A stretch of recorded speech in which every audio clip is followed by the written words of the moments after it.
तपाईको भनेपछि यो अरब ब्याङ्कमा गएर त्यो सेकुवा ल्याउनु पर्यो नि त ब्रदर। अनि मेरै पैसा हालेर ल्याइदिनु पर्ने तपाईँलाई। हजुर हजुर हजुर हजुर जस अरब ब्याङ्कदेखि तपाईँको सेकुवा मैले रिसिभ गरेर तपाईँ भएको ठाउँमा ल्याउने अनि तपाईँले मलाई पेमेन्ट गरिदिनुहुन्छ होइन त? ए हस् हस्, मलाई तपाईँको नम्बर पठाइराख्नु, म त्यहाँ पुगेपछि तपाईँलाई कल गर्छु है। हजुर ए हस् हस् ब्रदर, हस् हस् हस् हस्। लगायत यस्तो पनि हुन्छ क्या, कहिलेकाहीँ यस्तो पनि अफर आउँछ क्या। अब सेकुवा अर्डर गरेको छ अनलाइनमा, अब सेकुवा फेरि मेरै पैसाले गएर मेरै पैसाले पेमेन्ट गरेर लानुपर्ने अनि बल्ल मात्रै उसले मलाई पेमेन्ट गर्ने रे क्या। गजबको काम यार, यतिको काम चाहिँ हुनु पऱ्यो क्या। सही हो यार। यो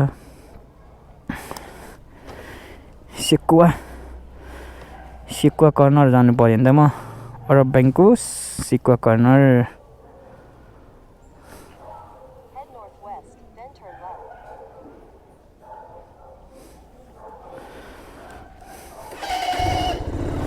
लेट्स गो है त गाइज,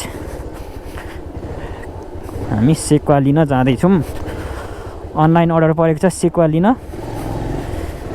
त्यही पनि मेरो आफ्नै पैसा हालेर ल्याइदिनु पर्ने, लगिदिनु पर्नेले उहाँलाई। लेट्स सी, हेरौँ।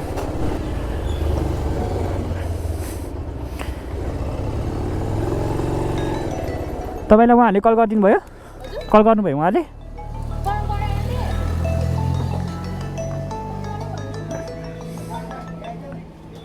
हजुर दाइ, थाहा पाइसक्यो दाइ। बोल्नु त एकचोटि।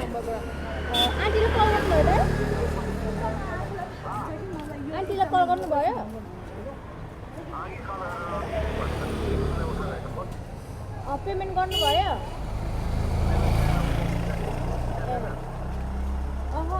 कति हालिदिनु भयो? हजुर दाइ, ए मैले दिनु तपाईँ यहाँ पेमेन्ट चाहिँ मैले गरिदिनु। ए हो र? ए ल ल हुन्छ, मेरै पैसा हालिदिनु पऱ्यो नि त? ए ल हस् हस्। कति भन्नुभयो? 300 हो? उहाँले सधैँ लगिराख्ने हो? सधैँ लगिराख्ने हो उहाँले? ए होइन, कति त अब कति सामान उ गरेर हुन्छ नि त, स्क्याम हुन्छ नि त। म त्यस्तो कति भएको छु क्या, त्यही भएर सोधेको। 1 2 3।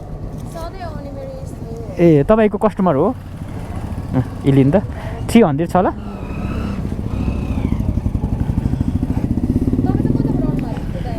हजुर मैले त अनलाइन बुकिङ गर्नुभएको, एङ्गोबाट मगाएको थिएँ कि। के गर्नु, यस्तो पनि सेवा दिनुपर्ने रहेछ कहिलेकाहीँ। ए हस् हुन्छ, खोइदिनु त सेकुवा। ओके लगाए सेकुवा अनलाइन, जाडोको बेलामा अनलाइन सेकुवा डेलिभर मेरो सेकुवा पऱ्यो। अब भयो त, त्यो पनि मेरो आफ्नै पैसाले, आफ्नै पैसा लाएर। अनि तर पेमेन्ट चाहिँ उहाँ गएपछि गर्छु भन्नुभएको छ। अब हेरौँ कतिको लोयल चाहिँ कस्टमर छ, हेरौँ नभए होइन। उहाँको सेकुवा चाहिँ मैले यहाँ लिइसकेको छु, 300 सेकुवा। अनि यो चाहिँ मैले आफ्नै मेरै पैसाले मेरो पेमेन्ट गरेर रिसिभ गरेको छु। उहाँ गएपछि म दिन्छु भनेछ। लेट्स सी, हेरौँ अब के हुन्छ।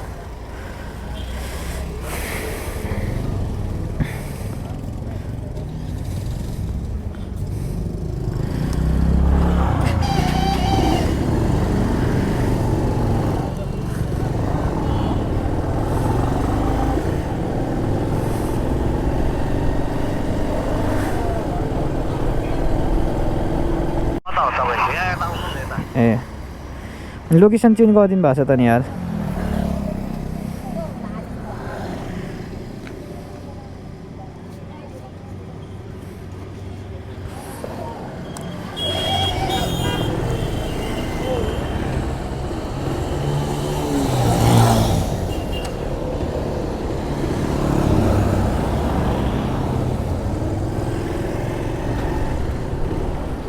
तपाईँ हो त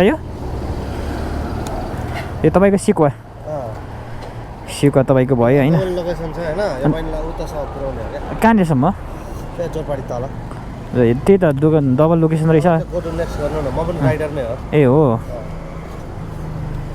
तपाईँको सिकुवा भएन तपाईँको गर्नु त राम्ररी भयो भयो 78 भएको छ इसेवा ल्याउनु त तपाईँको इसिवा तपाईँको मैले सिकुवा दिएँ नि होइन हजुर तपाईँलाई मैले सिकुवा दिएँ नि दियो ल ठिक छ ल तपाईँको सिकुवा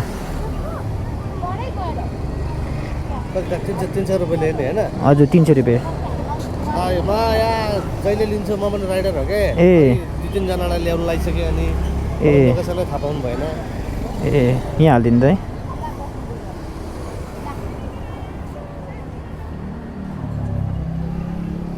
अलि माथि त होला अनि मेरो क्यामेरा बिग्रेछ क्या ए ठिकै छ नम्बरबाट गर्छु है नम्बरबाट हो 98 98 17 17 16 16 48 48 73 73 हजुर हो त्यही हो है 78 उठाएछ होइन 78 होइन दाइ हेर्नु 85 85 हो फेरि नम्बर भन्नु त एकचोटि ल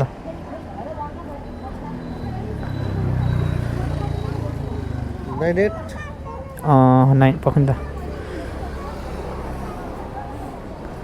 98 अनि 17 171 16 48 यही हो हो 85 होइन हजुर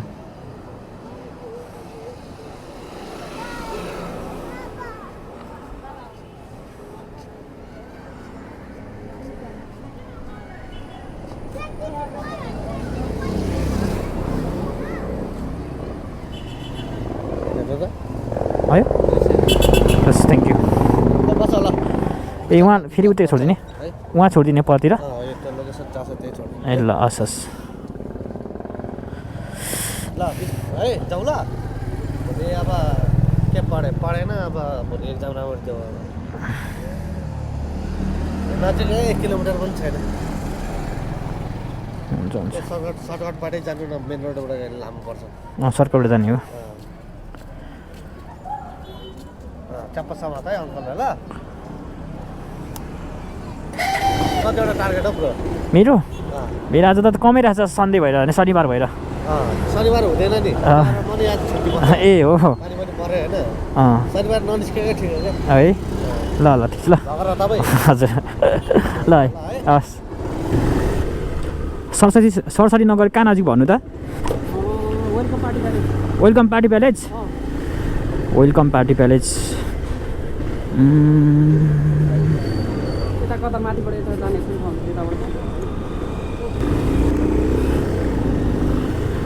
वेलकम पार्टी प्यालेज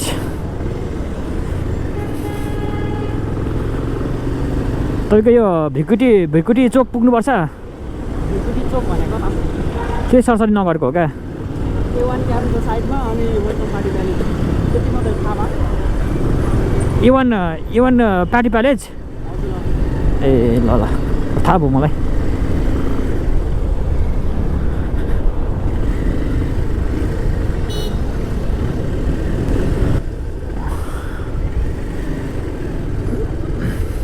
कता भन्नु ल आज उतै हो यतै रोकिदिउँ ल ल ब्रदर कस्तो लकै नखुलेको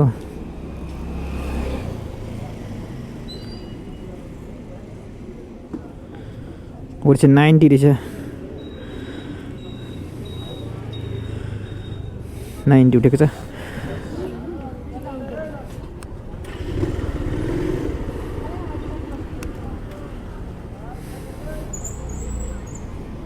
बस्नु भयो ए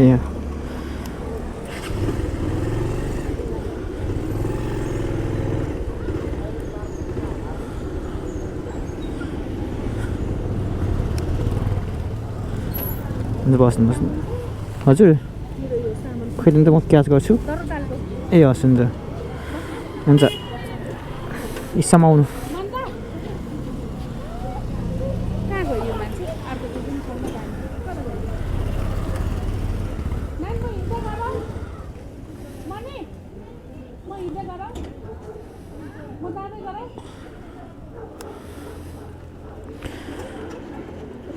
ए सँगै जाने दुईवटा गर्नुभएको दुईवटा गर्नुभएको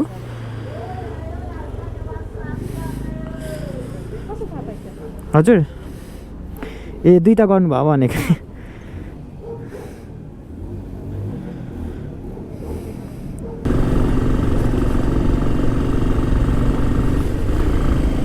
यतै हो हस्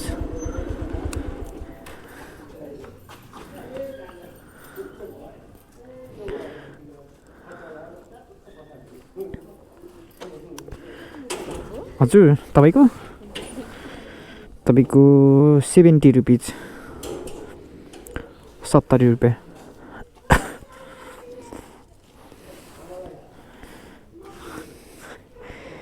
कति धेरै पैसा तपाईँसँग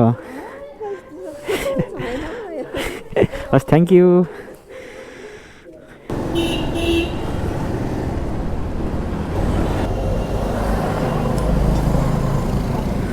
बस्नु दिदी बस्नु बस्नु नयाँ बस्ती होइन त आउनु ल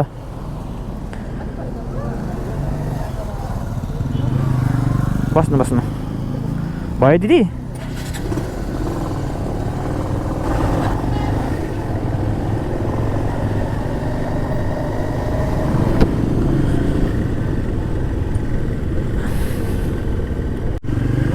ओ उठाऊ न उठाऊ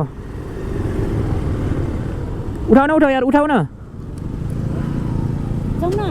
उठाउ न उठाउ केही भएन नि डेन्जर एक्सिडेन्ट भयो त यार ओइ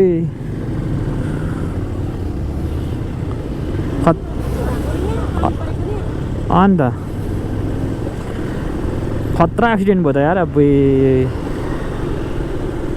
स्कुटी त एक पाटै छैन त यार कस्तो डेन्जर एक्सिडेन्ट भयो यार एउटा साइन हुन्डा बाइकले एउटा स्कुटीको अगाडिको भाइ चाहिँ डाङडुङ उडाइदियो क्या पानी परिरहेको छ अनि केटाहरू एकदम स्पिड कुदाउँछ अनि यस्तो बाटो मजाले सुकेकै छैन हिलो छ बाटो अनि स्पिडमा आएछ रङ साइडबाट साइन हुन्डाले ड्याम्मै हान्दै यार धन्न मान्छे चाहिँ केही भएन तपाईँहरू पनि सेफ राइड गर्नु होला अनि धेरै स्पिडमा चाहिँ नहाग्नु होला काठमाडौँमा अब तपाईँको यो स्पिड हाँक्ने ठाउँै छैन नि स्पिड हाँक्ने भनेको त्यही तपाईँको 30 हो 30 पनि धेरै भयो र 30 पनि धेरै हुन्छ काठमाडौँमा त अब स्पिड कुदाउनु ठाउँै छैन अनि ठाउँको ठाउँ ब्रेक हान्नुपर्ने हुन्छ अनि केटाहरू चाहिँ रागा पारेर चलाउँछ नि त्यो कहाँ हुन्छ त होइन हुँदैन नि अहिले 8 बजेर लगाइस मेरो चाहिँ राइड कम्प्लिट भइसक्यो 8 बजेर 47 मिनटमा चाहिँ मेरो कतिवटा आज चाहिँ शनिबार भएर मैले अलिक कम टिप राखेको थिएँ अनि मेरो चाहिँ अहिले ठ्याक्कै राइड पनि कम्प्लिट भइसकेको छ अब यसलाई छोडिदिएर अब यो एङ्गोलाई छोडिदिएर अब म चाहिँ यता यो इनड्राइभतिर लाग्नुपर्ने हुन्छ चलाउँदाखेरि एउटा एप्स मात्रै चलाउने होइन कि दुईवटा एप्स चलाउँदाखेरि एकदम सजिलो हुन्छ त्यही भएर मैले चाहिँ एङ्गोको चाहिँ मैले राइड कम्प्लिट हानिसकेँ भने अब यसको पालो सुरु हुन्छ अब चाहिँ